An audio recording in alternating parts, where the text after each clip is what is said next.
할렐루야. 우리 청년 예배 때 오랜만에 보이는 얼굴들도 있고요. 진짜 반가운 얼굴들이 오늘 굉장히 많이 왔네요. 자, 우리 오늘 야고보서입니다. 야고보서 5장 14절에서 18절까지입니다. 야고보서 5장 14절에서 18절까지 말씀.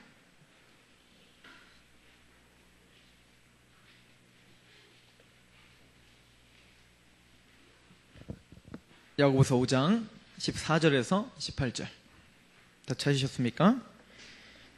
하나님의 음성으로 들으시길 바랍니다. 제가 봉독해 올려드립니다. 14절. 너희 중에 병든 자가 있느냐? 그는 교회의 장로들을 청할 것이요 그들은 주의 이름으로 기름을 바르며 그를 위하여 기도할지니라. 믿음의 기도는 병든 자를 구원하리니 주께서 그를 일으키시리라. 혹시 죄를 범하였을지라도 사하심을 받으리라. 그러므로 너희 죄를 서로 고백하며 병이 낫기를 위하여 서로 기도하라. 의인의 강구는 역사하는 힘이 큼이니라. 엘리야는 우리의 성정이 같은 사람이로되 그가 비가 오지 않기를 간절히 기도한즉 3년 6개월 동안 땅에 비가 오지 아니하고 다시 기도하니 하늘이 비를 주고 땅이 열매를 맺었느니라. 아멘.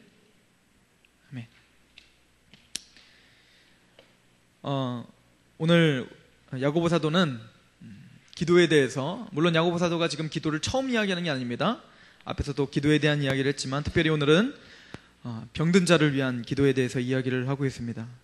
우리 5장 12절 말씀에 13절 말씀에 이렇게 이야기하고 있었죠. 저번 주에 말씀이었습니다.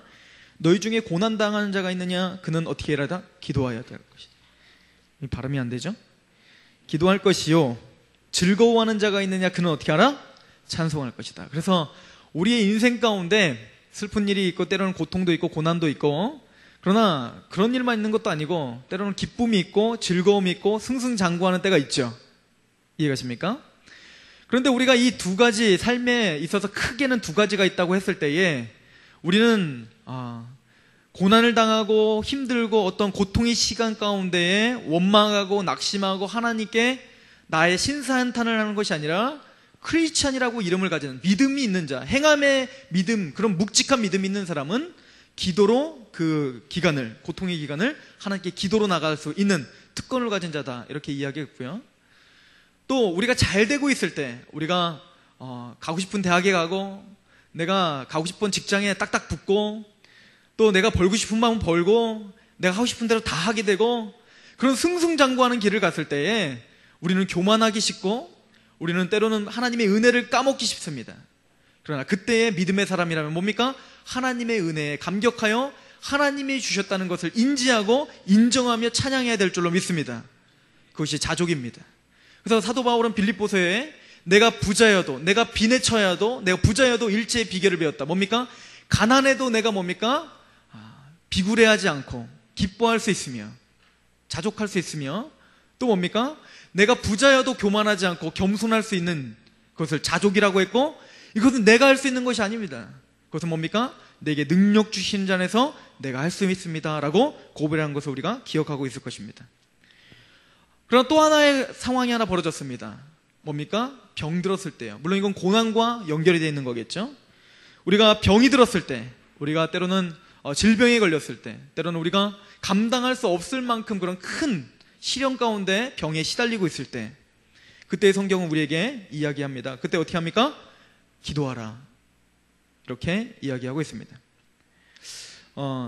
신유의 은사, 우리가 잘 알고 있는 신유의 은사라고 하는 단어 알고 계시죠? 병 낫기를 위해서 어떤 은사자가 기도를 했을 때 병이 낫고, 그런 일들 오늘날 있을까요? 없을까요? 야고보서를 봤더니 있어요. 그렇죠? 분명히 있다고 말합니다. 그러나 성경은 어느 은사자에게 집중적으로 줘서 그 사람이 모든 병을 낫는, 무슨 의사처럼 오기만 하면 손만 나면 다 낫게 되는 그러한 신유의 은사를 말하지는 않고 있습니다. 우리가 여러 가지 오해들을 오늘 벗어버렸으면 좋겠고, 여러분들 안에 하나님의 기적을 경험하고 기적을 갈망하되 성경적으로 건전하게 하나님 앞에 갈망하며, 또 여러분들이 병이 들었거나 어떤 문제가 있었을 때 기도로 힘있게 하나님께 간구하는 그런 역사들이 일어나길 소망합니다. 특별히 오늘 말씀 하나하나 우리가 강해를 해 나가겠습니다. 특별히 5장 14절 말씀에 너희 중에 우리 교회 안에서 병든 자가 있느냐? 병든 자가 있다면 어떻게 하랍니까? 먼저 그는 교회의 장로들을 청하라, 이렇게 이야기합니다. 여기서 교회의 장로들이라고 하는 것은 그 당시에 교회 지도자들입니다. 우리 장로님들과 같은 지도자를 가리킵니다. 목사들도 장로에 속합니다. 그래서 우리 장로교는 왜 장로교냐면 장로들 중심으로 이루어진 교회예요. 그래서 목사님은 설교 장로입니다. 설교를 하는 장로예요. 말씀을 해석하고 말씀을 선포하는 장로고, 우리가 말하는 이제 장로님, 그냥 보통 장로님이라고 말하는 그 장로님들은 행정적인 장로입니다. 기도와 말씀에 전무하기로 결정한 그 사도들을 도와서 뭡니까? 이 모든 교회 전반적인 것을 도와주고 또 다스리는 그런 분들이 뭡니까? 장로님들인 거예요. 그래서 우리는 목사님도 사실은 장로예요. 그래서 요한 사도도 자기를 뭐라고 합니까? 장로다, 이렇게 표현하고 있죠.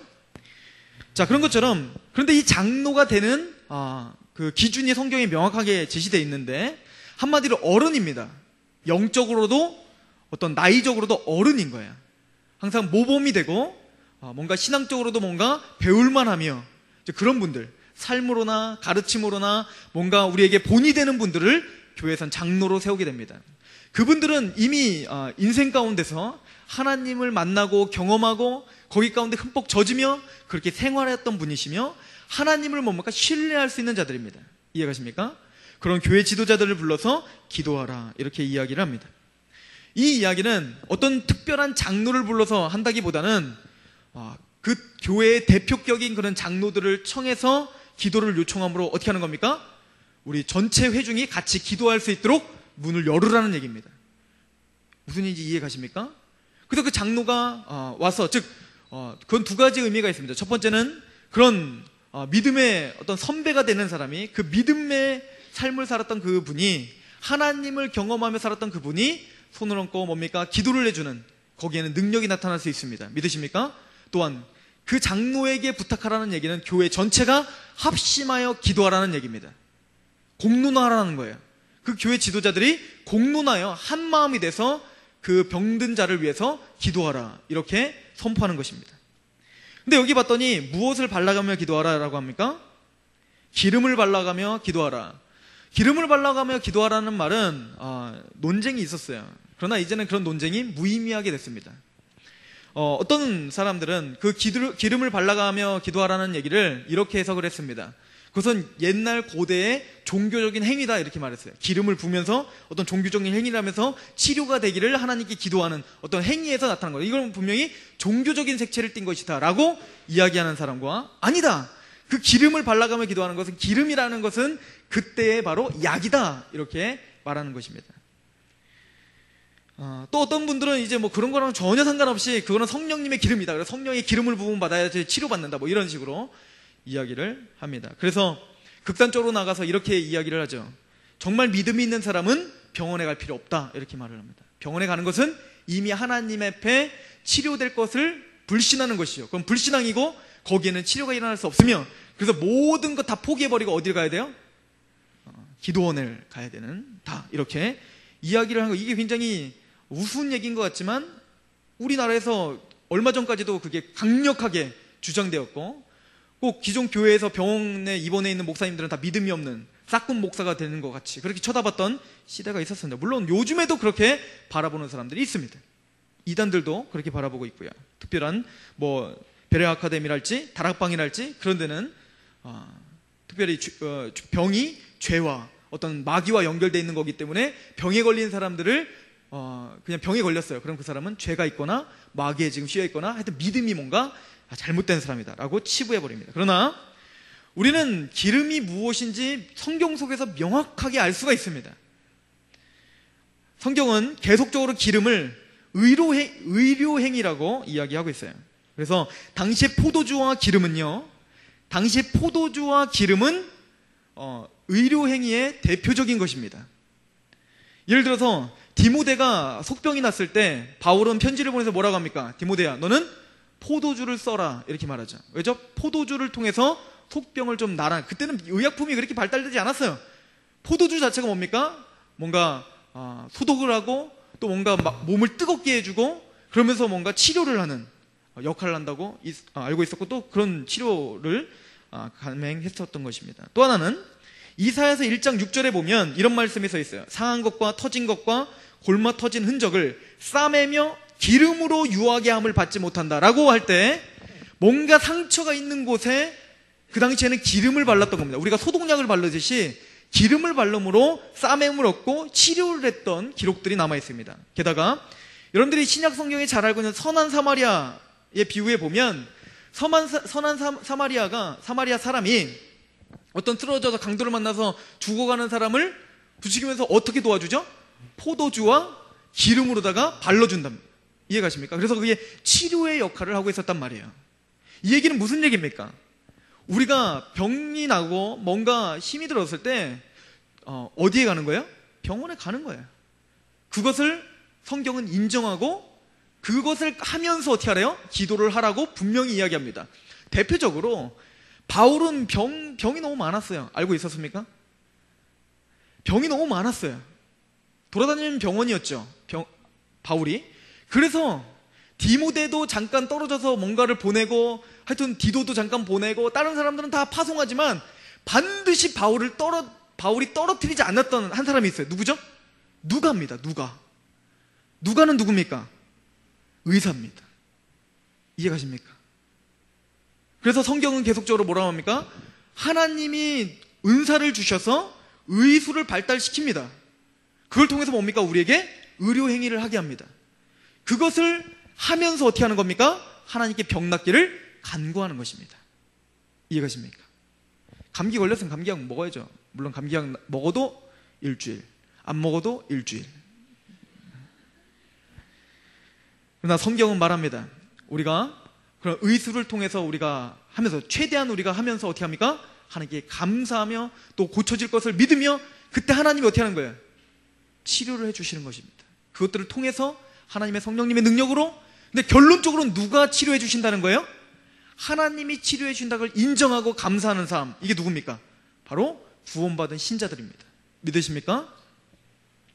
그래서 기름을 발라며 기도하라는 말을 이제부터는 절대 오해하시지 않길 바랍니다. 근데 여기 좀 이해하기 힘든 말이 써 있습니다. 여기 봤더니 뭐라고 합니까? 자, 15절. 믿음의 기도는 병든 자를 구원하리니. 맞습니다. 믿음의 기도는 병든 자를 구원합니다. 믿으십니까? 하나님은 여러분들이 어떤 병에 걸렸을 때 라파의 하나님께서 우리가 병든 것을 간구하며 기도할 때 치료의 하나님께서 우리의 병든 것들을 고쳐주십니다. 그런데 그래서 병든 자를 구원하리니 할 때 이 구원은 육적인 구원을 말하는 거예요. 영혼의 구원이 아니라 구원이라는 말은 우리가 구원하면 무슨 고유명사라고 생각하잖아요. 그죠? 구원하면 바로 여러분들 뭘 딱 떠올라요? 천국 가는 거. 그러나 구원이라는 단어는 건짐바 되다라는 뜻이에요. 그래서 어디 구절에는 구원했는데 그게 영혼 구원이었어요. 이거 뭐예요? 죄에서 건짐바 되다라고 할 때는 우린 영혼 구원, 천국 간다는 얘기고, 지금같이 뭡니까? 우리가 육체적으로 병이 들었는데 구원받으리라는 건 뭐예요? 그 병에서 건짐바 된다는 얘기예요. 지금 뭐예요? 병이 난다는 얘기예요. 한마디로. 그래서 이거를 현대어 성경, 쉬운 성경에는 병이 나을 것이고 이렇게 써 있습니다. 이해가십니까? 그래서 우리가 믿음의 간구를 할 때 우리의 병든 곳에서 하나님은 낫게 하실 것입니다. 왜? 하나님은 치료의 하나님이시기 때문에 믿음으로 간구하시기 바랍니다. 그런데 봤더니 믿음의 기도를 하면 여기 뭐라 그래요? 혹시 죄를 범하였을지라도 뭘 받아요? 사심을 받는다는 거예요.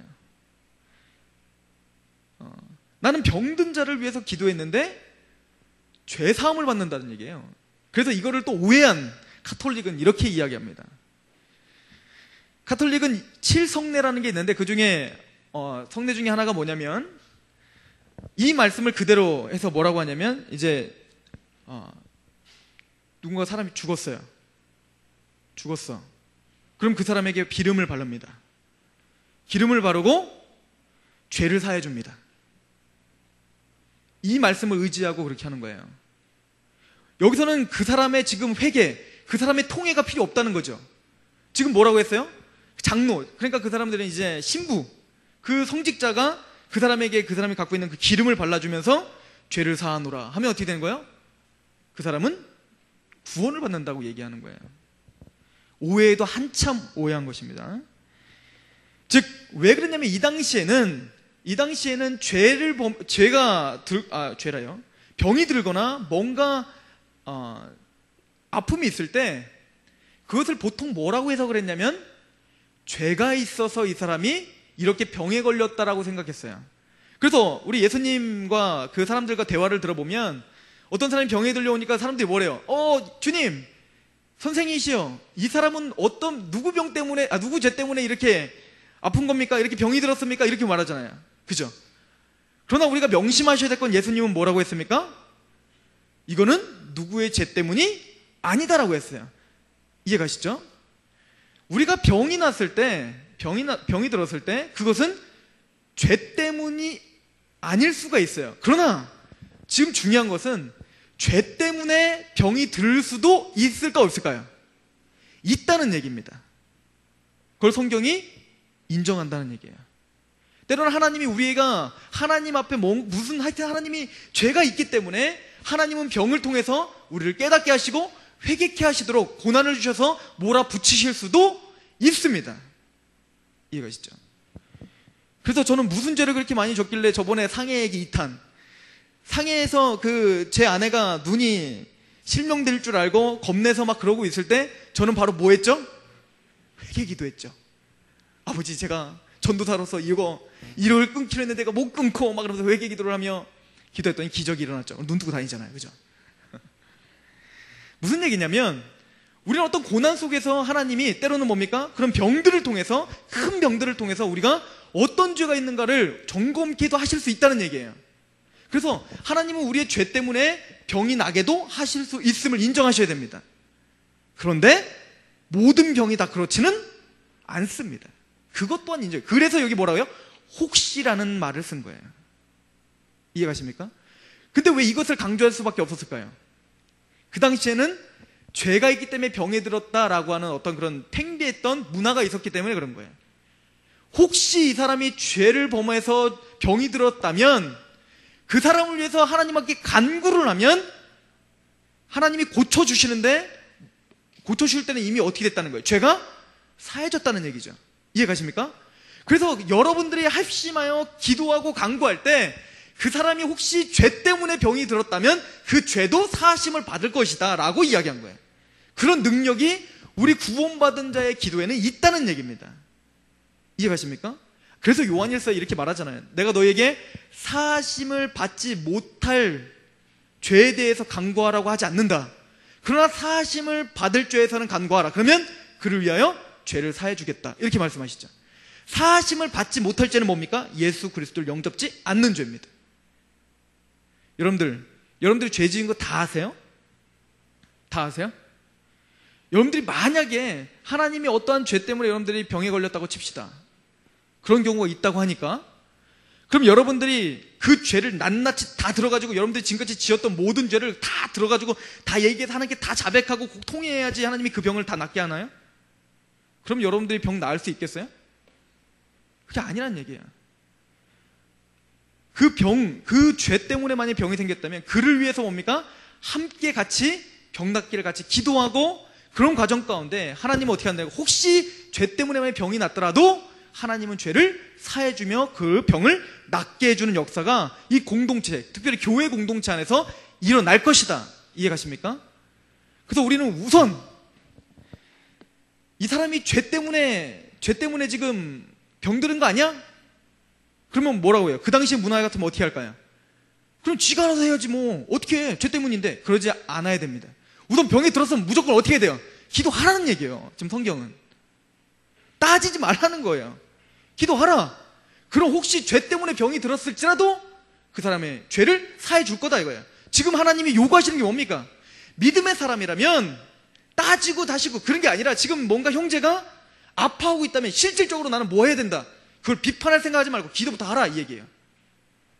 이해가십니까? 하나님이 지금 진짜 원하시는 우선순위를 발견하시라는 얘기입니다.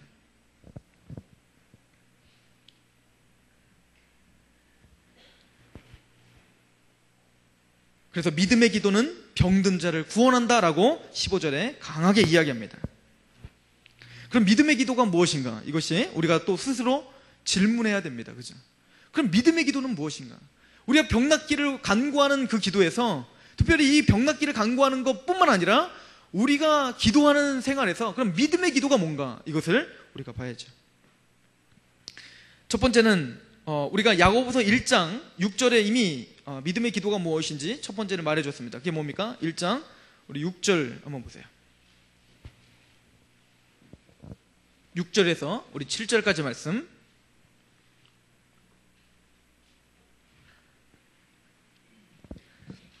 같이 한번 읽어보겠습니다. 시작. 오직 믿음으로 구하고 조금 더 의심하지 말라. 의심하는 자는 마치 바람에 밀려 요동하는 바다 물결 같으니 이런 사람은 무엇이든지 주께 얻기를 생각하지 말라. 두 마음을 품어 모든 일에 정함이 없는 자로다. 우리가 잘 아는 대로 진짜 믿고 기도해야죠. 하나님은 정말 치유하실 수 있습니다라고 믿고 기도하는 기도, 이게 우선은 기본적으로 믿음의 기도겠죠. 의심하지 않는 거, 두 마음을 품지 않은 거. 잘 아는 예화가 하나 있지 않습니까? 옛날에 이제 어느 동네에 계속 가뭄이 들은 거예요. 그래서 맨날 교회에서 맨날 모여서 기도하고 기도했는데도 비가 내리지 않는 것입니다. 그래서 하루는 이제 목사님이 이제 선포를 합니다. 근데 이제 교회 다니지 않는 사람들까지도 가뭄이 오니까 이제 종교의 힘을 빌어야 된다는 그런 강박관념 때문에 이제 전 교회, 안 믿는 사람까지 이제 교회 다 몰려드는 거예요. 그리고 이제 선포를 하고 오늘 온 동네 사람들이 다 모여서 합심하여 정말 비가 내리도록 기도합시다. 이렇게 했다는 거예요. 그래서 다 모이는데 어떤 꼬마애는 우산을 혼자 들고 왔다는 거죠. 너는 왜 우산을 들고 왔냐? 아니, 비 내릴 것을 위해서 간구하여서 기도하러 왔다면 당연히 나갈 때는 어떻게 해야 돼요? 우산을 쓰고 나가야 될 거 아니에요. 이게 믿음의 기도인지 믿습니다. 이런 전설과 같은 얘기가 있었대요. 진짜인지 몰라요. 어느 동네인진. 무슨 얘기인지 아시겠습니까? 정말 믿음으로 간구해야죠. 믿고 간구해야죠. 좀 어떤 행사치리로 간구하는 게 아니라는 얘기입니다. 우리가 전심으로 누군가를 위해서 우리가 수요일마다 또 금요일마다 또 때로는 우리 청년 목장에서 계속 기도할 때에 진짜 그 기도 제목이 이루어질 줄로 믿고 기도해야죠. 그죠?